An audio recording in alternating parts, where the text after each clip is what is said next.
This morning, an exclusive interview with the family of a man sources say was behind the deadly shooting rampage in West Houston. Yeah, we're getting some new pictures of the alleged gunman, pictures you won't see anywhere else. Dionisio Augustine Garza III was an Army combat veteran who served in Afghanistan. He was honorably discharged. Our Sarah Donchi traveled to Southern California. She talked with the family overnight and has more insight into his past. So many people are hurt and angry after Sunday's deadly shooting rampage in West Houston.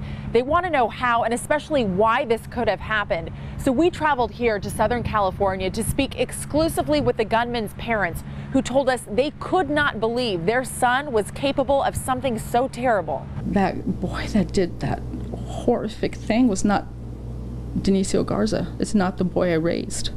It's not the boy I've known. Sunday's deadly mass shooting in West Houston sent shockwaves across the country. Dionisio Garza III shot 7 people, killing 1, before a SWAT officer shot and killed him, ending an hour-long shootout.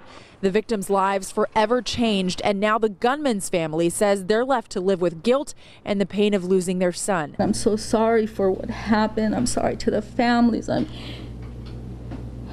No words are just words, and I wish there was more we could do. We were such a close family. I mean, there's so many of us, and we just always did things together. We tried to do family vacations every year all together. But Garza's parents say that after 2 tours in Afghanistan, their son, an Army vet, started to change. He was emotional, oftentimes calling them in the middle of the night crying, the family describing him as lost.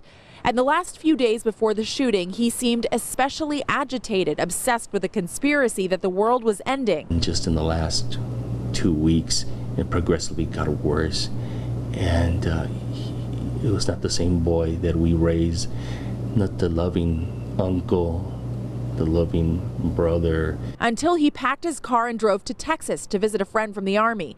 It was the last time his family would speak to him. Something snapped. It wasn't him anymore. I'm not making excuses. No excuses.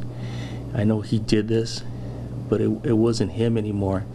My son was broken. And that family says even though there were plenty of signs that their son was troubled, they said he never made threats to hurt himself or anyone else. And had they known what would have happened, they would have never let him come to Texas.